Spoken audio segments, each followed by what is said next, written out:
Water dripped from my fevered head. "You're too lazy.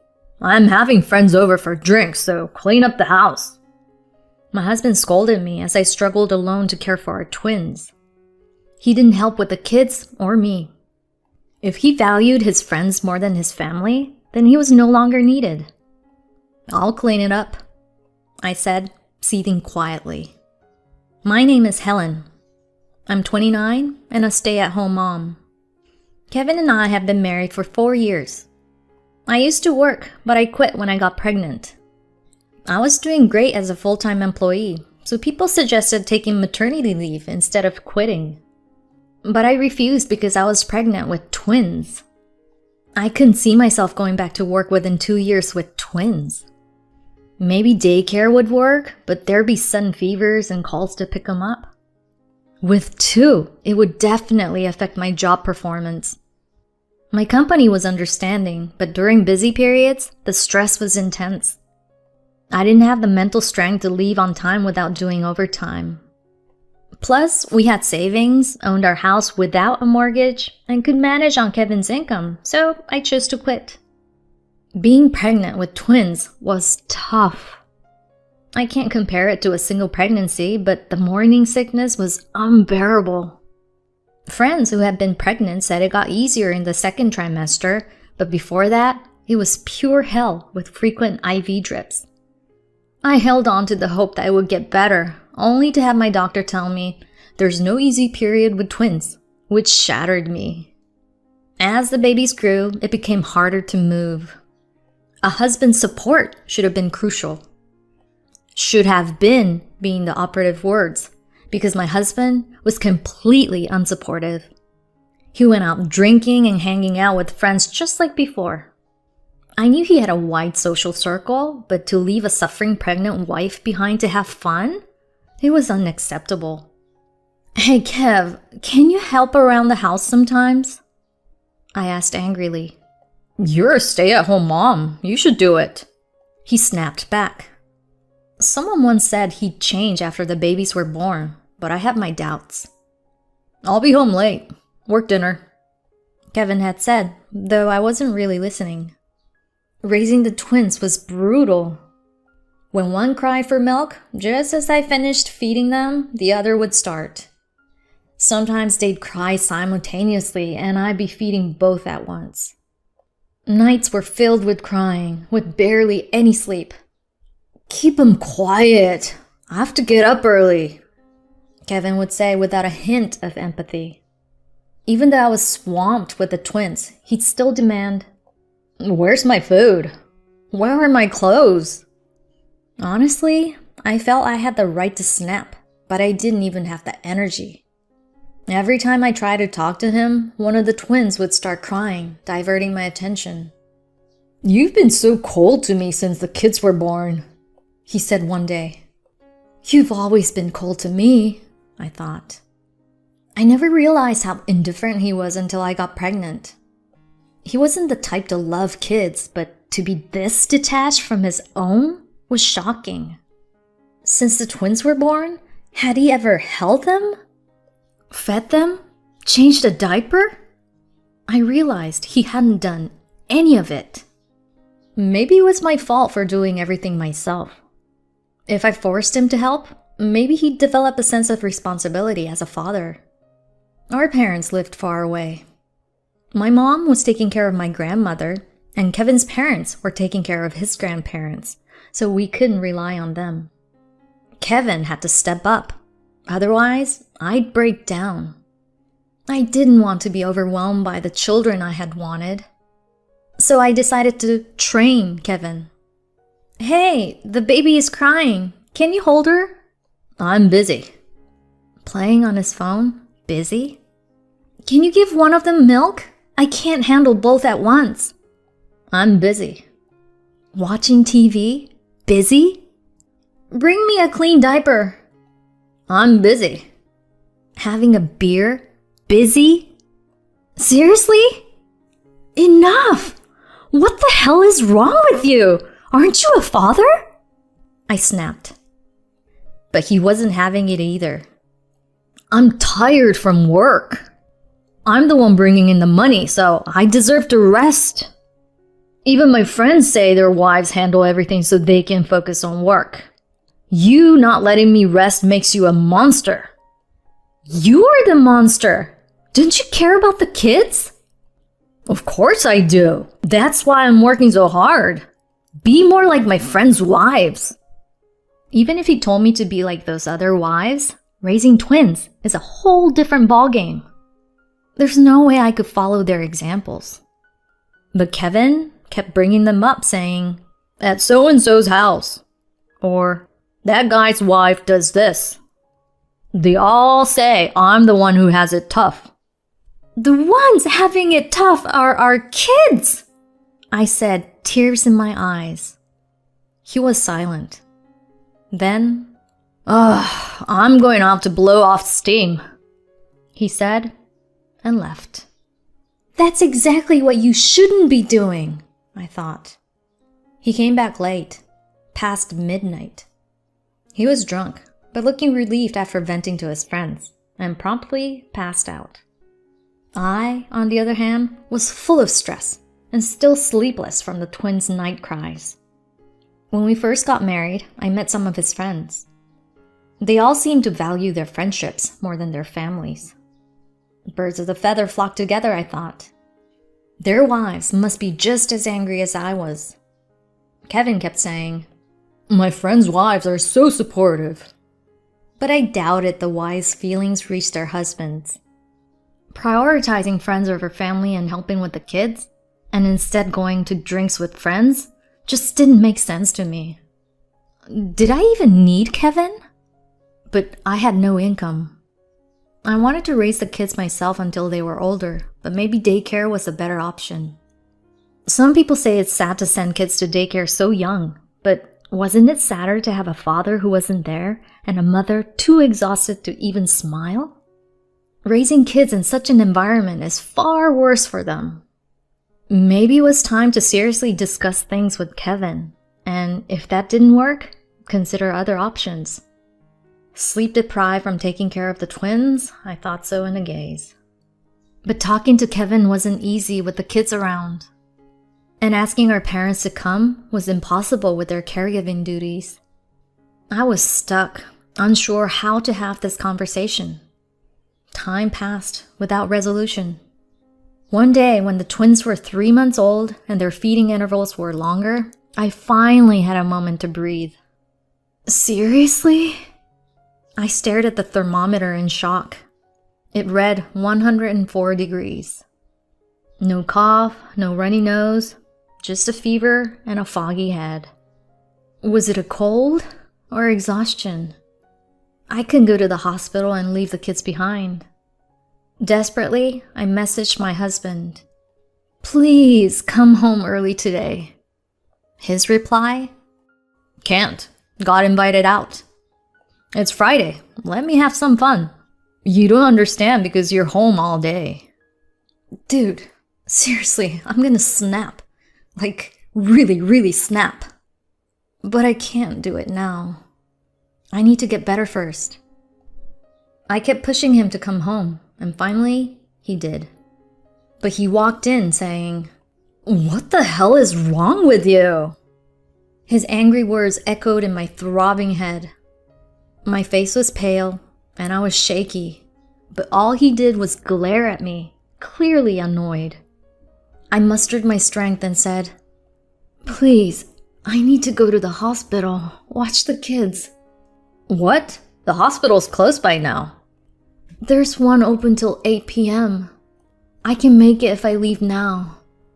I glanced at the clock, and it said 7:30 p.m. The hospital is a 5-minute walk away. Pediatrics is open that late? Not for the kids. For me. I have a 104-degree fever that won't go down. Wait, you expect me to take care of both kids? Obviously. He thought I was only asking him to watch one kid while I took the other. When he realized it was both, he shouted, "No way! I'm too tired from work, and yet you want me to take care of the kids?" Too tired? But you wanted to go out drinking. I don't need energy for that. Why should I have to take care of the twins? His yelling made my head pound harder. Placing my hand on my forehead, I begged, "Please, just this once. It won't be long." But he kept saying, "No effing way." He then accused me. "You're just lazy," pointing at the laundry piled up on the floor. "You see that? Why don't you just fold it and put it away? How lazy can you get?" "I barely have time because of the twins." "That's just an excuse. Everyone else manages to do it. You're just lazing around, taking advantage of the situation." "That's not fair. I do what I can." "Then do it now." "I can't. Not with this fever." Our argument was getting us nowhere, and the clock was ticking. Holding my pounding head, I said, "I need to go to the hospital. We can talk later." Trying to get ready. "You're not going anywhere," he said, grabbing my arm. "What?" "I canceled my plans because of you. To make up for it, I'm inviting my friends over for drinks." "What?" "But I can't invite them to this mess. Clean this place up. Don't embarrass me." "Kevin, are you serious? You're insane," I said, glaring at him. Just then, I felt water splashed on me and droplets trickled down my bangs. "What the hell?" I glared at him, completely stunned by what had just happened. Kevin was smirking, holding a water bottle I hadn't noticed before. "If you're hot, water should cool you down. How's that fever now?" "What the?" "I don't have time for your nonsense. I'm having people over. Clean up and don't use the fever as an excuse." "Don't just invite people over without talking to me first." "It's my house. I'll do what I want." "What did you just say?" Did he just say his house? His house? This is our family home. But my house, he insisted. The sheer absurdity of the situation made my fever disappear, but not because of the water. It was the anger. My face turned red, not from the fever, but from rage. The babies started crying, but Kevin ignored them and headed to the bathroom, leaving me soaked. "I'll clean this place up as you wish," I muttered, knowing he couldn't hear me. After calming the twins, I realized the fever was from exhaustion. Kevin continued to avoid helping with the kids and got even more demanding. Before a 2-week business trip, he announced, "I'm having friends over the day after I get back." "How many?" I asked. 20. 20? "Yeah, we can handle 20 people. The house is big enough." He looked smug, not noticing my cold stare. "Fine, I'll clean it," I said. "Do it properly." He left for his business trip with a command rather than a request. I glanced at the sleeping twins. "Okay, it's time to clean," I said, smiling as I dialed a number. 2 weeks later, it was about time for Kevin to return from his trip when my phone rang. As expected, it was him. "Oh, hi, Kevin." "What the hell, Helen? Where's the house?" "It's gone," he yelled.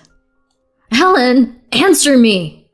"Sheesh, calm down," I said, moving the phone away from my ear. "I can hear you, loud and clear. You're just making it harder to understand by yelling." "Calm down? How can I? My house is gone." "Well, yeah, I had it demolished. I cleaned the house, just as you wished." "You did what? You can't just do that. It's my house." "No, it's my house," I corrected. When he kept saying my house, I yelled back instantly, catching him off guard. Before he could say anything, I continued.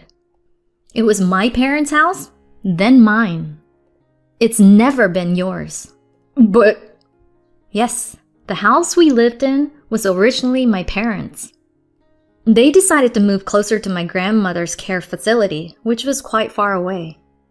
They had enough money, so they asked me if I wanted the house instead of selling it. I immediately accepted. I paid the taxes when it was transferred to me. When Kevin and I got married, he said, "I won't pay property tax because it's your house and it's in your name." He even acknowledged it was my house. Friends who visited were envious of its size, which somehow led him to start thinking of it as his own. It was an astonishing leap in logic. But that house was undoubtedly mine. Whether I sold it or had it leveled, it was my decision. I barely saw you at home, and you didn't care about the house. It was easy to get an estimate and arrange the demolition, I explained. What? And I timed it with your trip. I packed up and moved everything with the moving company. Modern movers do everything for you. What about my stuff? I sent it to your office with a note and key for the storage unit. A note? Yeah, and divorce papers. I signed my part. Just fill out yours and send it to the lawyer's address I included. Divorce? Why? But I don't want to get... There's no reason for us to stay married. He was shocked. You can't mean that. When he yelled in utter shock, I bluntly told him, "You often went out drinking, ignored the kids when you came back, did nothing but criticize me, and expected me to handle everything. Do you think you're needed? The kids don't even recognize you as their father. But can you honestly say otherwise?" He was silent, knowing he couldn't. I'll change. I'll be better. It's too late. You poured water on me when I had a fever. That's grounds for legal action, you know. That was because you're lazy. You're still saying that? Keep saying that for the rest of your life. We can't even have a conversation. Divorce is the only option. We'll communicate through the lawyer from now on. Wait! What? I almost hung up, but he stopped me. What am I supposed to do? I have nowhere to go, and I have to go to work on Monday. Where am I supposed to sleep tonight? Stay at a hotel. I can't afford that. You have money for drinks, but not a hotel? You've never contributed to our household expenses, and now you're broke? He had always avoided paying for anything at home. Even when I worked, he refused to help with bills, claiming it was my house. After I quit my job, he did start contributing a bit more financially, but it was a pittance. It didn't even cover the cost of diapers. It's astounding that he could act so superior. I was half in a state of postpartum depression and didn't have the energy to argue. I used up our savings and government support to get by, but I was at my limit. The house was old, so I decided to sell the land and find a new place. I'm currently staying with my parents. When I asked for help, they welcomed me saying, "Come stay with us." I was too busy with the move to worry about his living situation. I told Kevin, "Figure it out like an adult." "Oh, I know. Ask your friends. You were planning on having 20 over here. Surely one can help." "They're all married." "Why don't you ask one of your equally inconsiderate friends to let you stay? After all, you were planning on hosting 20 of them." Ugh. Once again, he was at a loss for words. "Fine. I'm sorry." Finally, an apology. "I was wrong. I'll be more..." I hung up before he finished and quickly blocked his number. His fake apologies meant nothing now. It's too late for everything. He kept messaging since the phone no longer worked. It turns out none of his friends helped him. He spent the night in a 24-hour diner, lamenting his fate. That kind of friendship isn't worth much. Maybe his friends' wives were furious too. I don't really care. Birds of a feather flock together. They all deserve to be divorced. After a lot of back and forth, thanks to my brilliant lawyer, the divorce was finalized. He tried to hold on, but it was too late. Do you even remember our kids' names? I asked. Marcus and Sean? They're girls! I yelled, making him pale. He didn't even know their gender. How could he be so indifferent to his own kids? During our final meeting, he asked to hold one. The baby cried and clung to me. Of course, you never held them once, I said, seeing his defeated look. He has visitation rights, but since I moved closer to my parents, it's unlikely he'll make the effort. A devoted dad wouldn't have led to divorce. I made him pay child support in a lump sum because I didn't trust him. He resisted until I threatened to garnish his salary. He didn't want his company to know, but they had to be informed for paperwork. Rumors spread, and people thought he cheated, which wasn't true. But choosing friends over family was just as bad. I hope he enjoys the cold stares at work. Side note, Kevin's friends also got chewed out by their wives. They all couldn't believe that their stupid husbands were planning a party at a house with newborn twins. The men stopped hanging out together, realizing divorce was a real threat.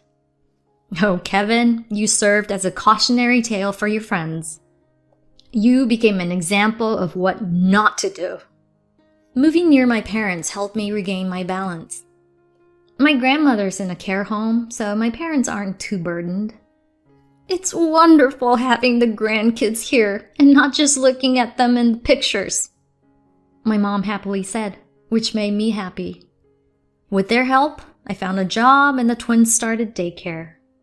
Life's busy with work, housework, and childcare, but it's fulfilling. Raising kids is tough, but rewarding. Their smiles bring me joy, and I finally feel happy. My husband of 23 years threw completed divorce papers at me, saying, "Let me be free." I promptly called movers, resulting in a hilarious outcome. I had been married for 23 years when my husband suddenly asked for a divorce, saying, "Set me free." I found out he had married me reluctantly for my honor and stayed married for the same reason. I was shocked by his sudden demand. Seeing my reaction, he made crazy demands as conditions for not divorcing, trying to completely control me. I snapped at him for completely disrespecting me. What will be the outcome for us? When my husband told me, "Set me free," I granted his wish and divorced him.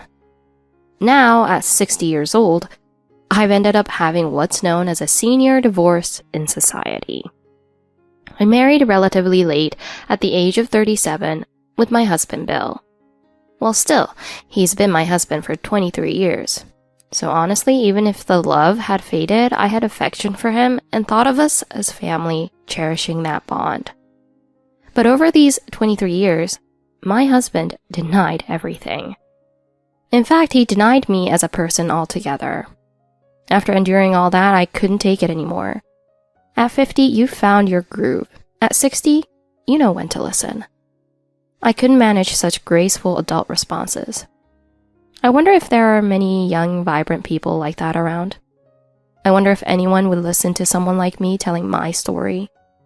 I wonder if people of all ages are watching. So let me tell you my story as a reference for your life. I've been working as a teacher since I graduated from college, and that job has already kept me very busy. There's no talk those days about overworking teachers like there is now. When I was young, it was all about gaining experience through hard work. Raise your hand and do the work willingly. Something like that? Well, it's a bit exaggerated. But that's how my days were filled with work. So before I knew it, I was in my late 30s. I was 37 years old. Of course, those around me were already married with children. Many of them have happy families. I realized I was falling behind and panicked, so I decided to start looking for a partner to get married. But I was so uptight about it. I thought matchmaking parties were gatherings of shallow people, and I believed that anyone who approached me in town was just doing it as a business. So I was suspicious and didn't make any progress at all.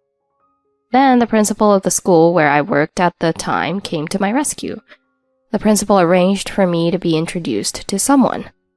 It was what you might call a blind date. If it's a blind date, I'll do it. I immediately put my utmost trust in it. I eagerly jumped into that conversation. That date turned out to be my husband. Yes. After all, I'm a teacher and I need to set a good example for the children. That's what I thought, so I wanted to avoid getting caught up with strange men and rumors. I absolutely wanted to avoid such situations. That's why the fact that he was a nephew of someone trustworthy was a big plus. It seemed unlikely that I would be deceived. Moreover, although my husband was 5 years younger than me, he somehow seemed very reliable, and he was kind to me, who was close to 40 at the time. I really wanted to marry this person. When I expressed my desire to move forward with marriage talks, things progressed smoothly from there, and within a year from our first meeting, we were married. We received blessings from many people, though the students teased us. I was incredibly happy at that time. I also thought it was a wonderful fate that the trustworthy principal became my officiant. Even after marriage, since I continued my career as a teacher, my husband and I often had our differences. But I had complete trust in my husband. He was my husband and my absolute ally. He was someone who created opportunities for us to live together, no matter what happened. That's why I felt at ease in my heart and was happy. Looking back now, I think I was too serious, or maybe I had too many dreams about marriage. I thought my husband shared the same feelings as me, but our thoughts were completely different. Well, my husband and I have been married for 23 years. Even without children, unexpected events like my husband being laid off, or when my parents aged and passed away. We've overcome them all together. My husband was generally quiet and gentle, so he never fought with my impatient self. We were a good couple, at least in my mind. But last year, my husband's uncle, who was my former boss, the retired principal who introduced us, also passed away, and as soon as I celebrated my 60th birthday this year, my husband's attitude started changing rapidly. Even when my husband began to change, we were still an inseparable team. Because I believed in him so earnestly, I initially worried about the changes in him. Speaking of how he changed, well, first of all, he completely stopped doing any household chores. Until now, we both worked, so household chores were divided. Or rather, the one who could do it would do it, and then the other would help. I come home and rush to cook, do the laundry, and take out the trash.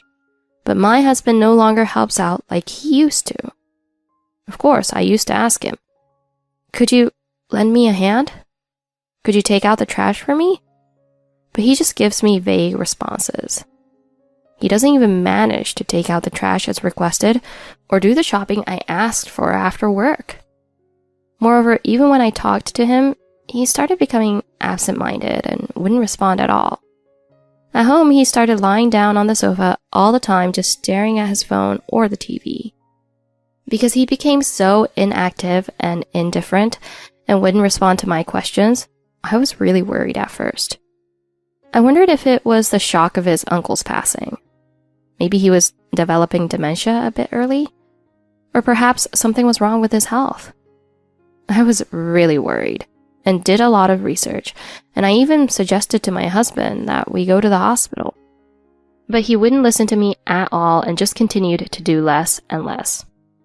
What should I do about this? As I was pondering, my husband took action one day. It was about a year after his uncle passed away. A few months after I turned 60 at the beginning of March. On a weekend, while lounging at home, my husband suddenly spoke. "Hey, I feel like drinking beer. Go buy some right now. I mean right now." And he ordered me like that. And as I stood there dumbfounded, "I'm talking to you. Yes, you." "What's that? Have you lost your hearing, old woman?" Then he continued with what sounded like abusive language. It was like a delinquent challenging a teacher. I was used to hearing unpleasant words from students, but I was truly shocked to hear them from my husband. But up until now, he hadn't always obeyed me, but he had prioritized my opinions and everything. And as you might imagine, his change like this was largely due to his uncle.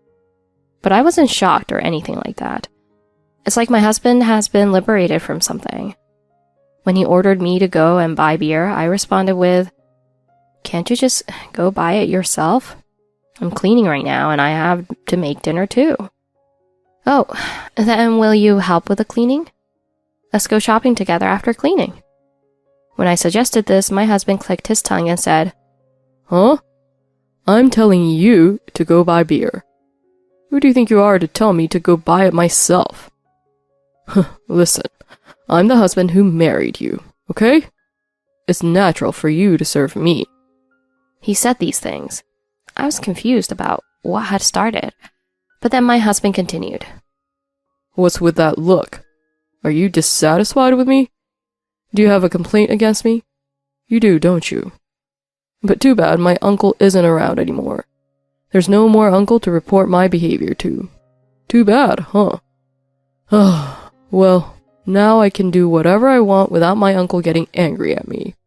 I don't need to listen to you anymore, right? He also said that. I couldn't say anything anymore. I don't really understand, but was this my husband's true nature all along? Was my husband pretending to be good because he was scared of his uncle? After this, maybe because I was just dumbfounded, my husband showed no sign of going to buy beer. Damn, this old wife of mine is useless. Hurry up and move, will ya? But whatever, I'm heading out to see today's game. And with that, he promptly left the house. So there I was, alone, and I started thinking deeply. While it's true that my husband and I were brought together by his uncle as a matchmaker, his uncle never interfered in our married life. Of course, I never bothered to report anything either. But well, every time we met at family gatherings, my uncle-in-law would say to me, Has my nephew caused you any trouble? If something happens, be sure to come to me right away. And to my husband, he would say, Don't do anything that would make your wife cry, okay? I'm always watching, you know? He used to say those things to us. I didn't think much of it at the time, considering it as mere social etiquette or polite remarks. I didn't think those words held such deep meaning.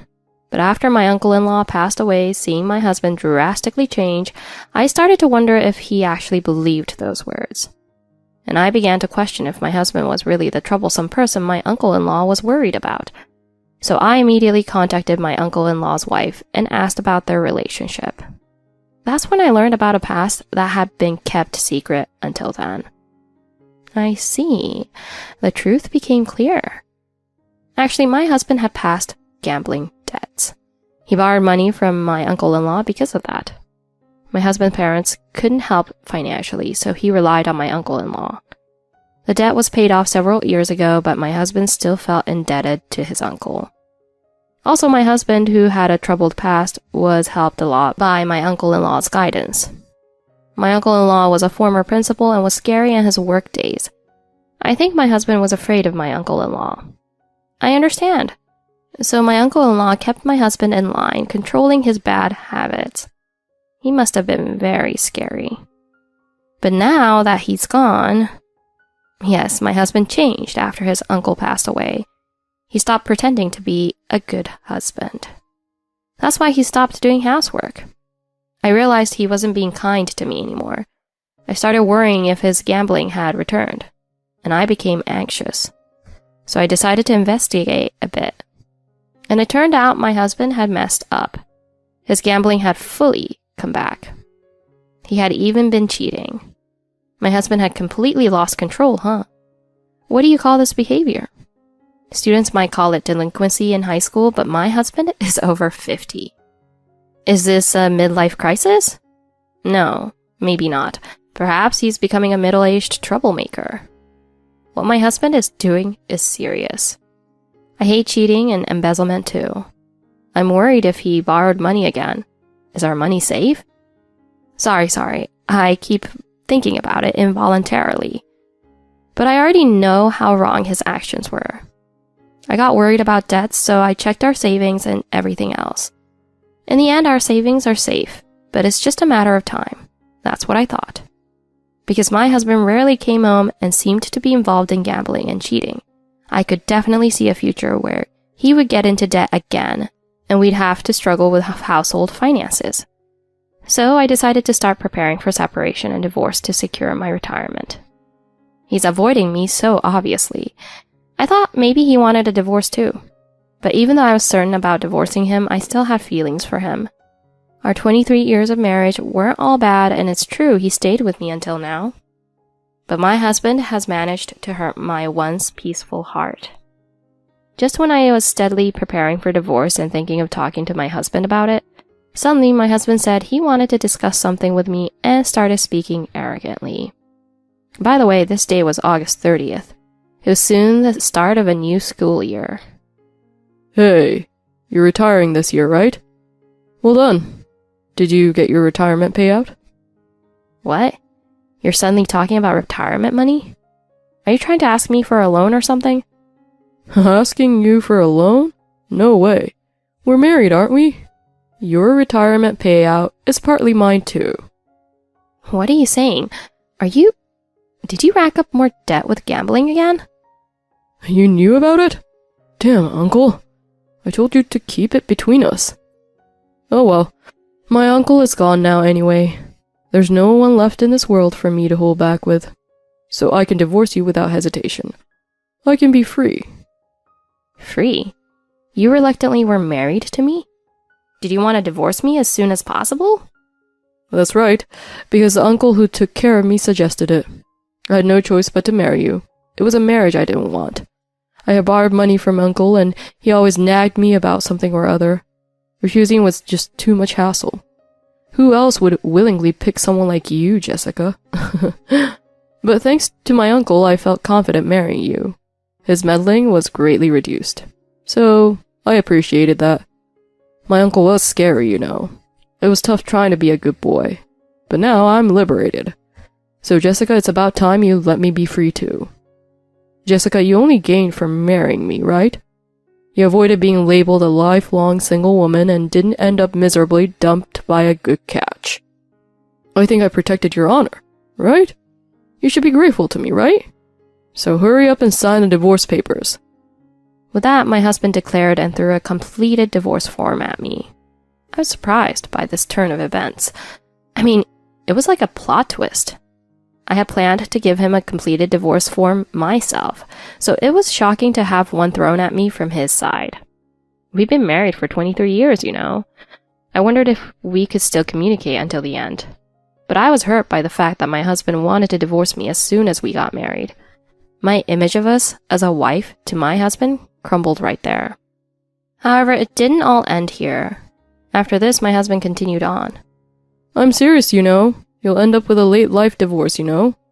If things continue like this, your lonely old age is pretty much set in stone. He continued to taunt me like that. And then he started making unbelievable demands. It's tough going through a divorce, huh? Alright, do you want to continue our married life? But for that, you'll need to listen to me from now on. First of all, you're basically my housekeeper. You'll do all the household chores for me. And that retirement money you've got, you'll hand it all over to me. From now on, I'll be managing all the money. I'll give you a little allowance for living expenses. Can you manage with that? It's not bad, right? If you do this, I won't divorce you. Can you believe it? I wondered how much he was mocking me. He really was talking down to me. He probably never imagined being dumped by me. Being divorced is miserable and sad to live alone in old age. He seems to believe it, but not everyone does. Yeah, maybe my husband figured since we don't have children and I've already lost both parents, if he divorces me, I'd be all alone. So maybe he thought I wouldn't want to be alone. Plus, in the beginning, when he started neglecting his job, I was worried and took care of him. Maybe he thought I still have feelings for him. It's funny how people's feelings can change so easily. And while it's true that being alone is indeed lonely, that doesn't mean I'll choose just any path. My husband has a big misunderstanding. Because of it, he constantly looks down on me. That's what I think. So I calmly, without resorting to clinging to my husband in tears or anything like that, no way. I can't accept your unreasonable demands. I'm not your housekeeper, and I won't hand over my retirement money to you. It's no joke if it all disappears into gambling. Having said that, then my husband turned red-faced and said, What did you say, you worthless woman?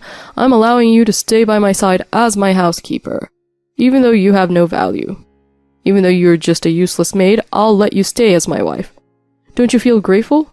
If you keep saying such disobedient things, I'll divorce you. Is that okay? Go ahead and sign the divorce papers over there. He said that assertively, still feeling confident. I wonder if he thought I'd be desperate by now. But here, all the emotions I have for my husband crumbled and exploded. Love, respect, everything just vanished. All that remained was this feeling towards that bastard. So I calmly signed and stamped those divorce papers.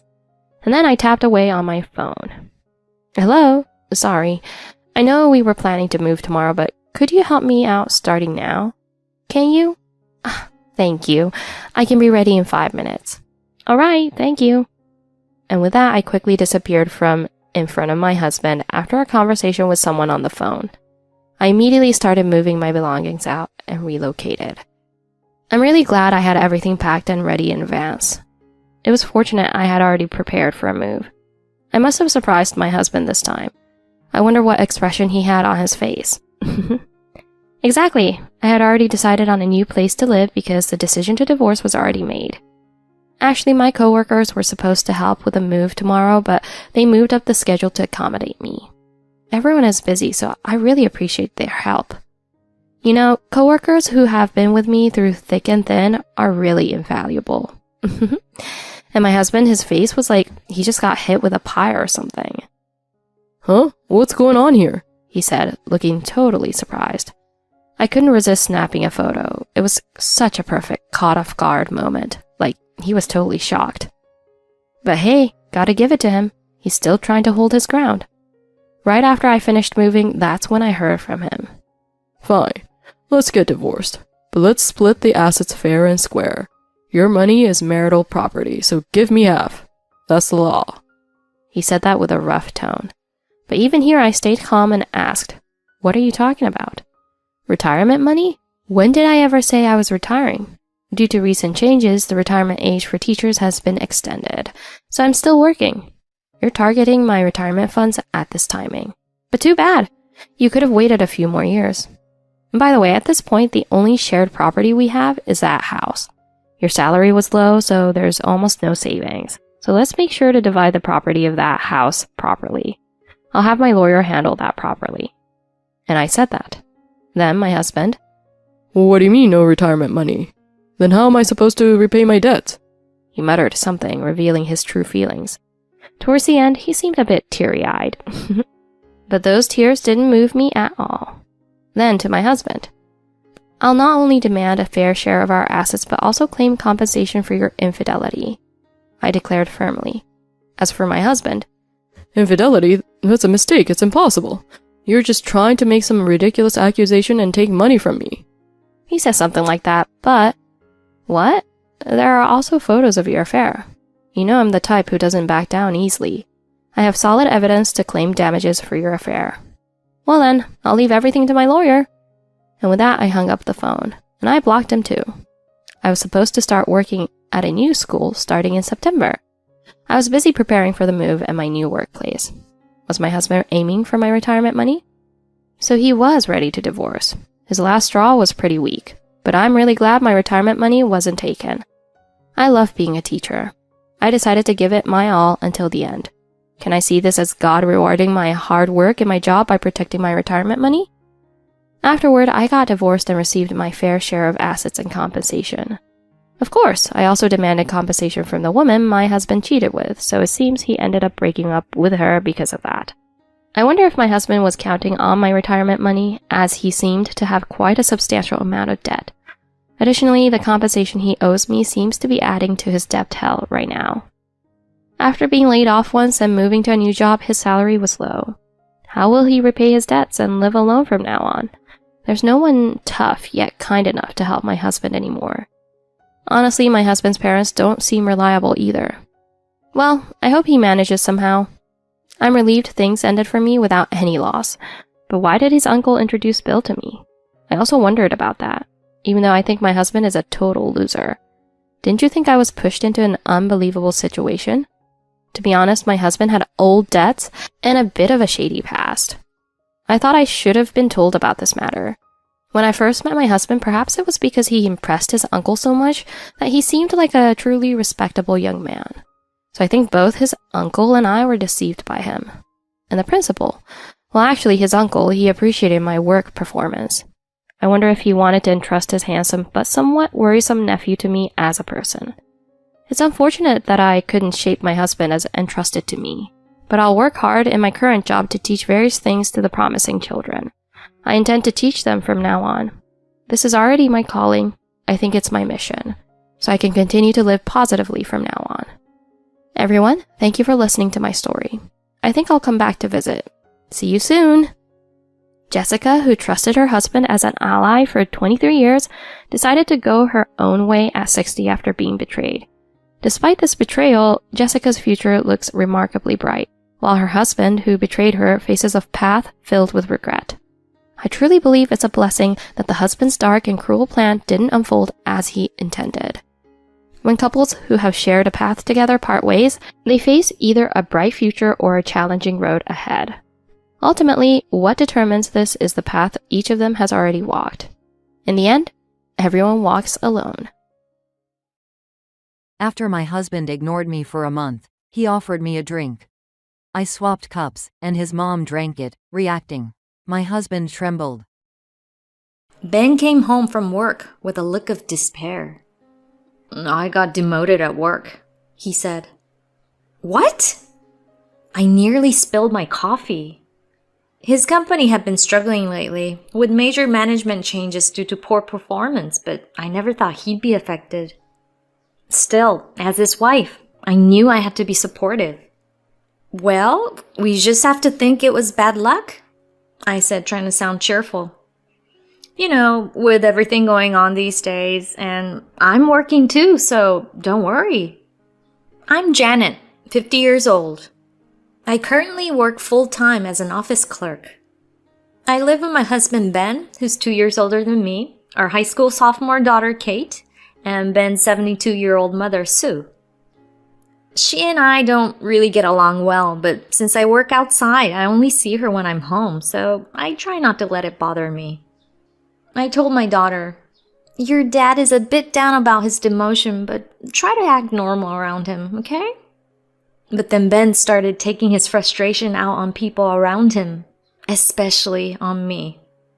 The next day, while I was mopping the hallway with a Swiffer on my day off, he walked by and suddenly said, "You've gotten fat since we got married." "Well, yeah, I'm 50, I replied. The gynecologist's pamphlet says women gain weight around menopause, but I'm not flagged for obesity in my health checkups. But he shot back. "Health checkups don't matter. That body shape is disgusting. Being fat is just an excuse. It's embarrassing to be seen with you." What? I was stunned by his sudden cruelty. Then he called me disgusting and retreated to his room. What just happened? I pinched my side. There was definitely more to pinch than before. But why bring it up now? I feel like I've been hit by an arrow out of nowhere. I was so shocked I dropped the Swiffer, which clattered to the floor. And after that, things got worse. Sue, having overheard the weekend argument, started piling on, doubling the impact. While carrying a laundry basket up the stairs, I'd run into her coming down, and she'd say, "If you weren't so fat, we could pass each other on the stairs. But since only one person can fit, I have to wait here." Then at dinner, if I served fried chicken, she'd take the plate away, saying, "This is why you're fat. Let's leave it for the three of us who aren't overweight." My gynecologist said that middle age makes you either gain or lose weight. and Sue was on the losing side, thin as a stick. I could tolerate her behavior because I was used to her petty harassment. But Ben's actions hurt deeply. He stopped talking to me entirely, just eating his breakfast in silence and leaving without a word.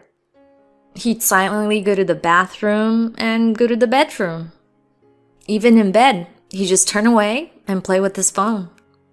I couldn't stand being treated like I didn't exist. One night, I asked him, "Hey Ben, did I do something to deserve being ignored like this?" Then he replied, "No, it's just that I only talk to humans, not someone who's as fat as you. I'm embarrassed to be seen with you. I mean, look at you. If you loved me, you'd lose weight." Feeling dejected, I said, "But it's not easy after a certain age. You know I walk over a mile to work every day and try my best." "Yes, I am trying my best to stop the weight gain that comes with aging," he said. "If there are no results, it's like you're not even trying. Don't talk to me anymore." And turned his back to me again. After that, he completely ignored me. Sue continued to taunt me about my weight, questioning everything I ate. So I ended up eating only salad and boiled vegetables. Ben watched in silence, just moving his fork. Our marriage was falling apart. I started packing my things. If he was going to treat me like air, I might as well become invisible. I confided in Kate. "I'm thinking of going back to my parents' house." She replied, "I get it. I see how Grandma and Dad treat you at every meal. It's painful to watch. I'll go with you, Mom. I can still go to high school from there." The day before Ben's demotion took effect after the winter break, he suggested, with a smile, "Let's have a drink together tonight." I thought, is he trying to cope with the change? But I had no interest in humoring him. His forced smile was annoying. He said, "Let's have some wine with dinner. I'll make some wine coolers." It was the first time he'd spoken to me since the demotion was announced. "Kate can have juice, and I'll make a wine cooler for Mom too," he added, placing 3 wine coolers on the table. Now this seemed odd. Why was he doing this all of a sudden? As he turned away to find the TV remote, I sniffed my drink. I could barely detect it, but there was a familiar smell. This faint smell? I knew it because I'd used it in cooking before. And he put this in my drink? I won't stand for this. All the harassment from Sue, the silent treatment from Ben, and this wine cooler was the last straw. "Sorry, Ben, can you get the cheese from the fridge? It's from the farm nearby and really delicious. I'm so happy you're doing this family thing. Could you get it for me?" Flattered by my praise, he agreed. "Okay, let's have that cheese too," he said and headed to the fridge. In the meantime, while Sue and Kate hadn't taken their seats yet, I swapped the drink at the right seat. The right seat was Sue's. Ben came back with the cheese. "All right, now that we have the snacks, let's call Kate and your mom." I said loudly enough for both to hear, "Dinner's ready!" They came to the living room and sat down. Dinner was the usual. No steak or mashed potatoes for me, just salad, chicken, soup, cheese, and wine coolers. Kate had juice instead of wine coolers. She shouted, "Let's eat!" while Sue and Ben stayed silent. I sipped my wine cooler, and Ben watched me intently. Delicious," I said, smiling. Ben muttered, "What?" I ignored him, took another sip, and then Sue spewed a stream of red liquid, like Godzilla's atomic breath. "Whoa, Grandma, are you okay?" My daughter, sitting across from her grandma, was surprised when some of the liquid splashed onto her salad and jumped up in shock. "Are you choking? Are you okay?" She quickly grabbed a towel and came back to help. But when she saw Sue's face, she recoiled. "What is that?" she asked, horrified. "Grandma, your lips are as red as a lobster." Sue freaked out, screaming, "What did you put in my drink? It's burning!" and lunged at me. I coldly brushed her off. It wasn't me. Ben made it. It was the first time she'd been brushed off, and it was unimaginable that her son was behind it. "What?" said Sue and turned to him. He started to tremble. I leaned on the table, glaring at him. "Did you think the color would hide it? I know that smell. That was a drop of hell sauce, wasn't it?" Hell sauce, a spicy condiment I brought back from Mexico. That smell was unmistakable. This meant he had mixed in a significant amount of the liquid. My mother-in-law didn't notice the smell because of the wine cooler and drank it all at once. This wasn't just a prank, it was malicious. Kate was disgusted. "Dad? Did you do this?" "Why?" He confessed. "It was meant for Janet." Hearing this, Sue shrieked. "Switch it back! You take it!" With bright red lips, she sputtered. She was just as bad. Not knowing it was meant for me, she tried to force it on me as soon as she found out. "No way! I'm not swapping drinks with something that dangerous," I said, keeping my voice low and pressuring Ben. Then I added, "Hey, what you're doing is beyond understanding. Explain why you did this." I cornered him. He stammered, "Because you're fat, and spicy food boosts metabolism. I thought it would help you lose weight." I scoffed. What a pathetic excuse. Does he think that justifies this? Just pathetic. Ben, under pressure, hesitated and moved his chair back a bit. "No, it's not pathetic. It's for your diet. Swap with Mom's drink and just drink it. I made it for you." I leaned in closer. "What are you saying? You made it, so you should taste it to see if it's good. Come on." I got up, grabbed Sue's drink, and slammed it in front of him. I moved even closer. "You ignored me for so long, then suddenly smile and offer me a drink? Did you really think I wouldn't suspect anything? Do you think I'm that naive? Here, taste it. Take responsibility for what you made." I slammed the table, and he backed away. Silence hung in the air until Kate quietly said, "Drink it." We turned to see her standing firm. Kate started speaking as if squeezing out the words. "You've been horrible to Mom, taking out your work frustrations on her, and now this childish prank. Maybe I'm not supposed to say this to my own father, but this is too childish to watch," she said, standing up. She then turned to Ben and continued. "Is being fat such a big deal? Mom gets up early, walks to work, brings her lunch, and is trying her best." She then turned to Sue. "And Grandma, you've been no better, taking her food and treating her like a child. It's disgusting." My mother-in-law started making excuses, saying, "No, it's just that I'm worried about your mother getting any fatter." She probably wanted her granddaughter to think well of her. In fact, she loved Kate. But Kate was relentless. "You call that concern? Kindness is something that should be felt by the other person. Watching Mom at dinner hurt me. She looked so sad. That's not kindness. It's just being mean."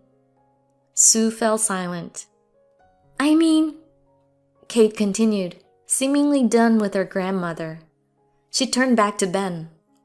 Mom goes to gynecologist every month, and she also exercises regularly. Despite that, you ignore her because she's fat? Who do you think you are?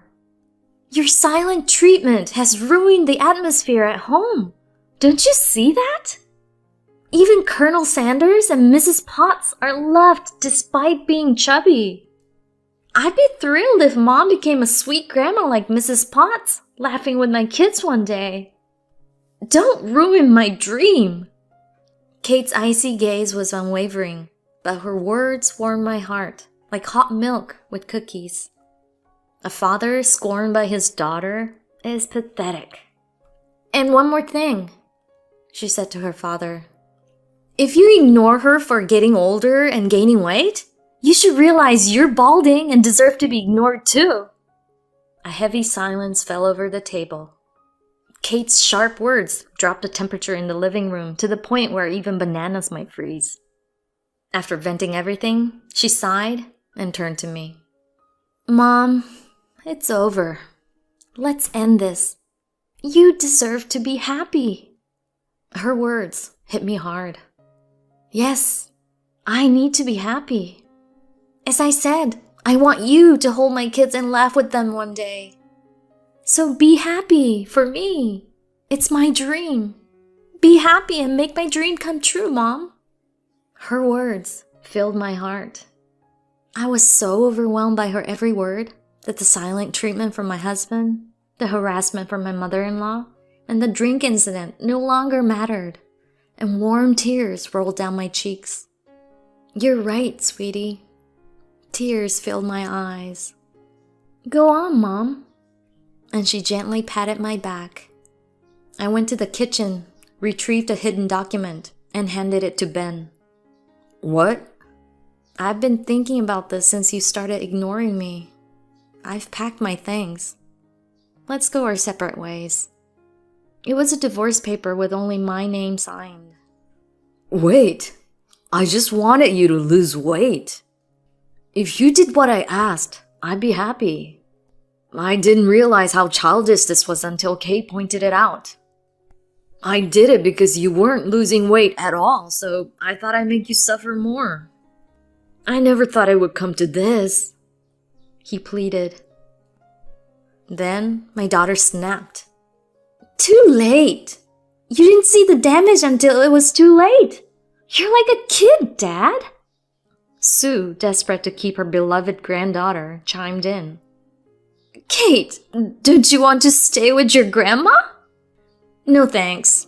I don't want to live with people acting like middle school bullies, she retorted. Wait, I'll drink it. I'll drink as you say.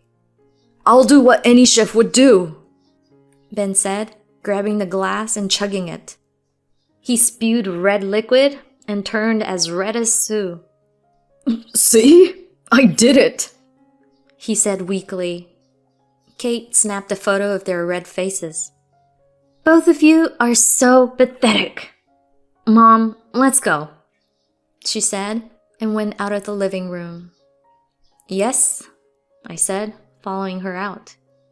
We left behind the mess of hell sauce and two red-faced fools. We moved back to my parents' house, where they were furious upon hearing our story. They confronted Ben and Sue, securing the divorce papers. Ben, now stuck in his dead-end job, couldn't recover. His demotion was due to his habit of ignoring people, even at work. Sue, a difficult person who rarely left the house, now lived in a tense atmosphere with her son. Ben even called saying, It's all tense here without you and Kate. Please come back. I'll stop ignoring you.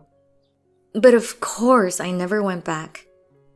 Stay fat while you can, my mom said, laughing. You'll need the strength when you have grandkids. True, I said, and left for work on foot. On my way, my boss passed by and stopped the car to offer me a ride. Need a ride? No thanks, I'm on a diet. Just get in, Janet, he insisted. Yes, I have a new boyfriend now. He's also divorced and understood my struggles. We both had tough pasts, but we're happy together. Dieting is fine, but don't be late to work, he teased. I'm never late. I puffed my cheeks, and he poked them playfully. Spend the time you save with me, he said. He's a talkative guy, and I like that. My husband told me he had no choice but to prioritize his beautiful colleague at work over me. This caused me to reach my limit.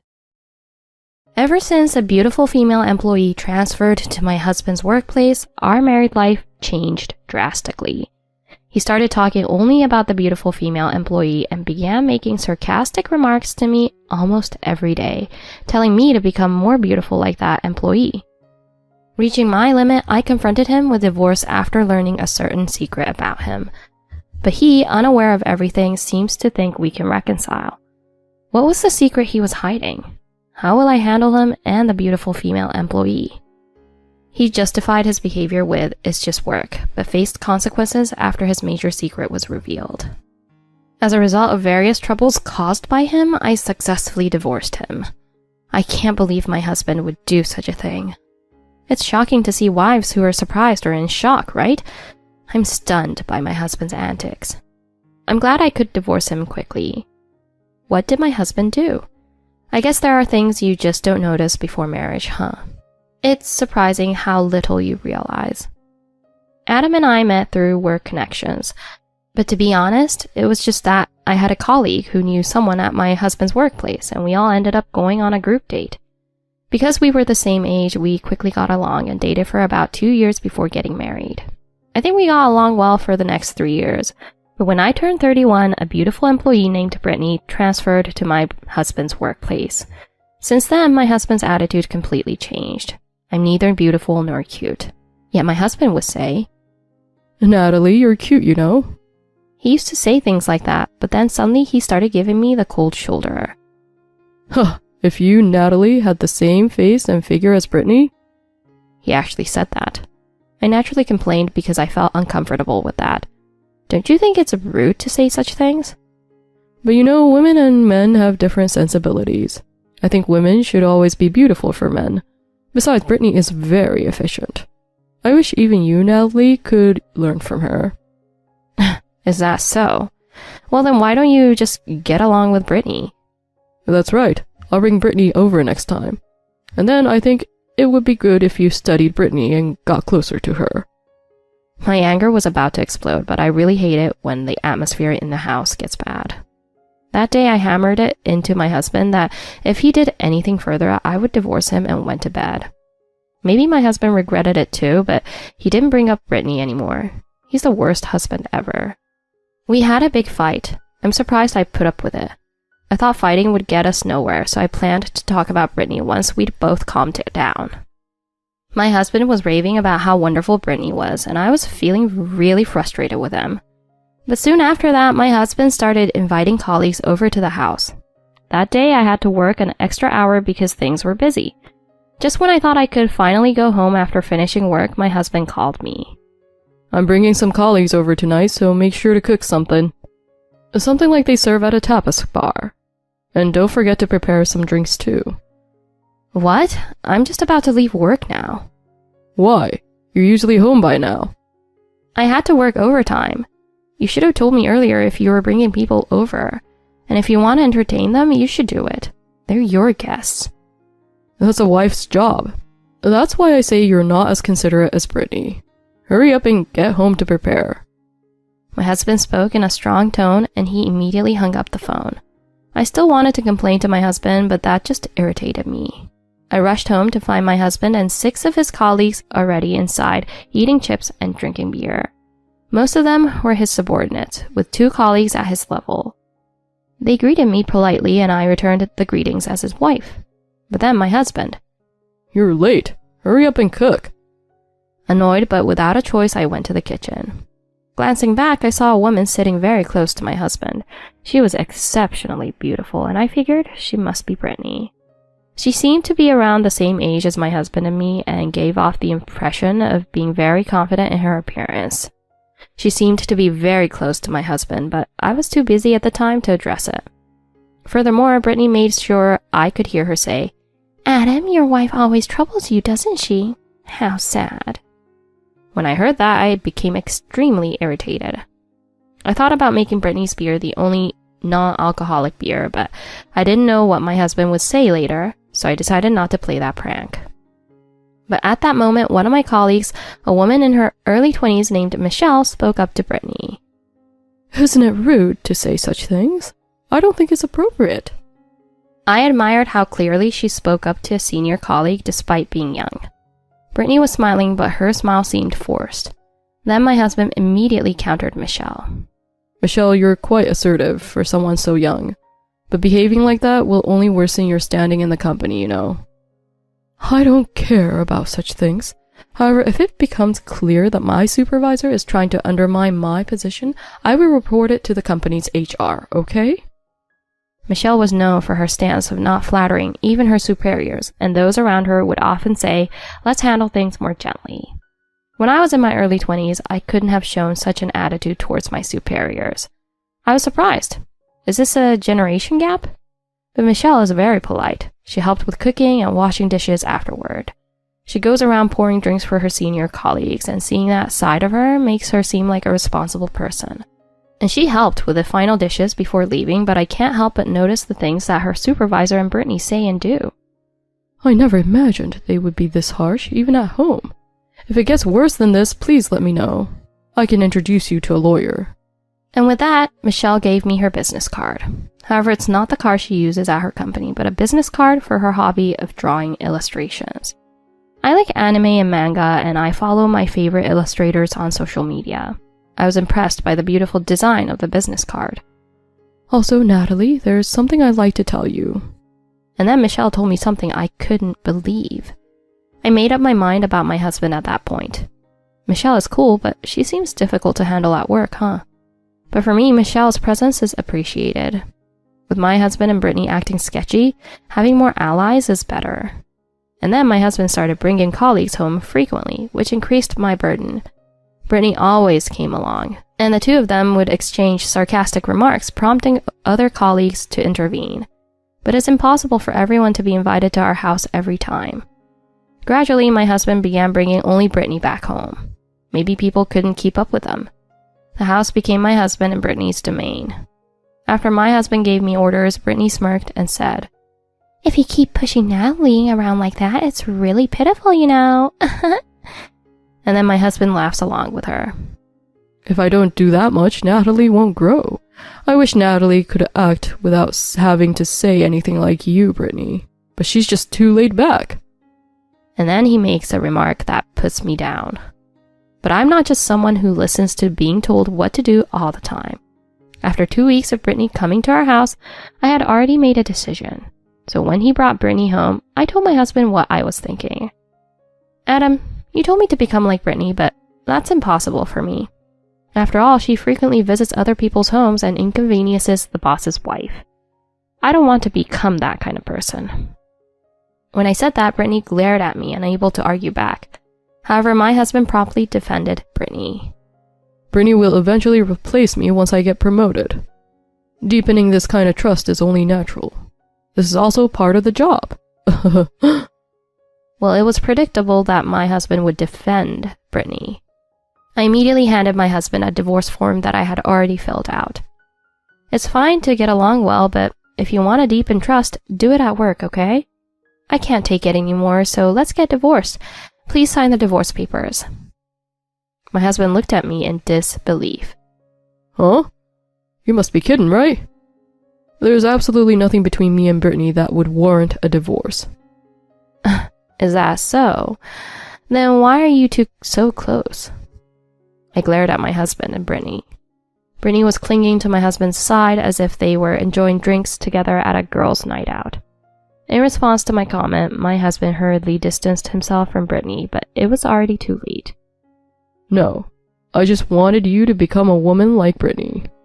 I only thought that a little jealousy might make you put in some effort, and Brittany was just helping me out." "What? You're going to marry me once you divorce your wife, right?" "What are you talking about?" It's fine if you like me one-sidedly, but please don't say things that could ruin my marriage.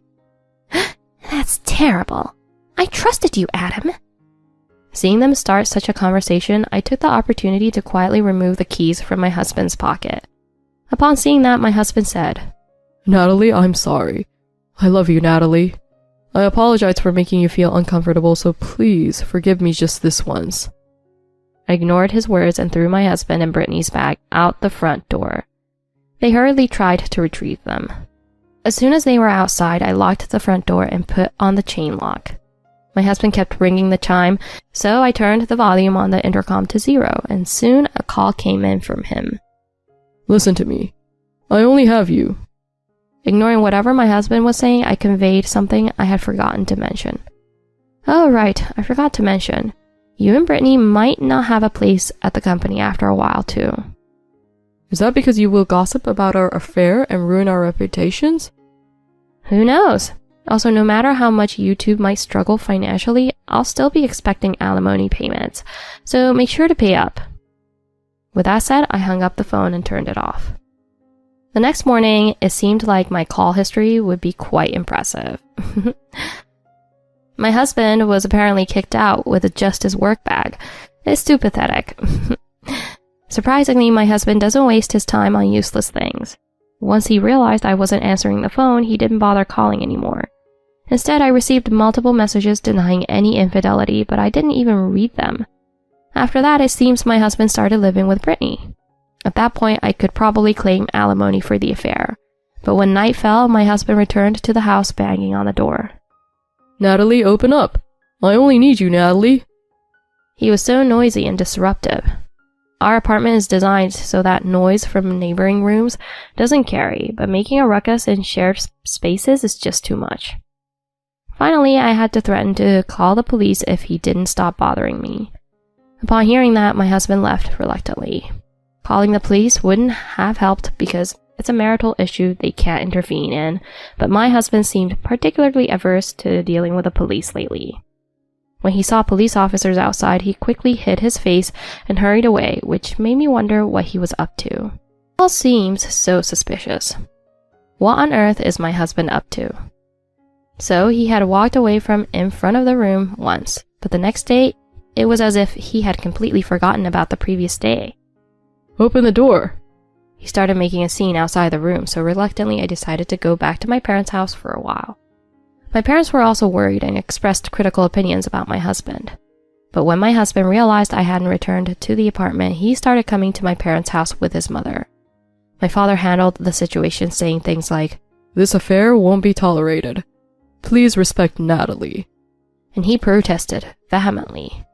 At first, my father had a strong attitude, but gradually he began to look tired, which made me worried. Above all, I didn't want my parents to suffer because of my husband. So I called Michelle. Michelle and I were friends on social media, surprisingly getting along well. When I explained the situation, she suggested, Why don't we try living together temporarily? I jumped at the idea. Even though we were friendly on social media, I worried about discovering each other's flaws when living together. I'm laid back, while Michelle is assertive, right? I'm concerned about how we'll get along. Don't worry. We'll establish clear rules for living together and stick to them. Michelle had previously shared an apartment with a friend who moved out after getting married. She said having me would help with rent, which was a relief for me because I preferred lower rent. Since my workplace was far from my parents' home, I had planned to move out eventually. Michelle's apartment was closer to my workplace than the apartment where my husband and I had lived, which seemed perfect. Michelle is generally quiet, always drawing illustrations in her room, so we rarely argued. Despite being nearly 10 years younger than me, she is calm and self-assured. We quickly became friends, often discussing illustrations and subculture topics, especially when she posted her art on social media and I would react promptly. Initially, we had a rule of preparing our own meals without interfering, but soon it became natural for us to shop and eat together. I was enjoying living with Michelle, but one evening after work, as we coincidentally returned home together, we stopped at a convenience store. How about some beer when we get home? Sounds good. Let's get some snacks too. That's when it happened at the convenience store. When you say incident at the convenience store, do you mean a robbery or a car crashing into it? No, I ran into my husband and Brittany there. And when my husband saw me, he came running over. Natalie, help me. He started causing a real disturbance, which was really annoying. Brittany was also sobbing uncontrollably, and I couldn't believe what was happening. At that moment, Michelle said, So, have you finally admitted to the embezzlement? But at this hour, shouldn't you be discussing that with your boss? She muttered, and both my husband and Brittany turned pale. Actually, my husband and Brittany had been embezzling company money. I had heard about it from Michelle when my husband first brought colleagues home. At that time, I had evidence but no concrete proof. So, I had been in contact with Michelle. Why do you know about this? I informed the manager that the accounting books didn't add up, and Brittany was the one managing the accounts. When Brittany started pushing her work on me, I noticed something was wrong. You should have told me at that time. But I was worried about offending Brittany. I thought if Brittany was doing something illegal, you might cover it up. That's when I consulted the department manager. Michelle stared at my husband with cold eyes, and he fell silent. After all, it wasn't just Brittany who embezzled money, my husband did too. In fact, my husband embezzled first, and Brittany later became an accomplice. Michelle was worried that you were neglecting me at home, and told me about the possibility of you embezzling and cheating with Brittany. She even introduced me to a lawyer and suggested I leave soon. What? So you knew everything the day we were kicked out? That I was embezzling money? No, at that time, it was just suspicious. After that, I checked your checking account and found suspicious deposits and transfers. What? Did you look at it without permission?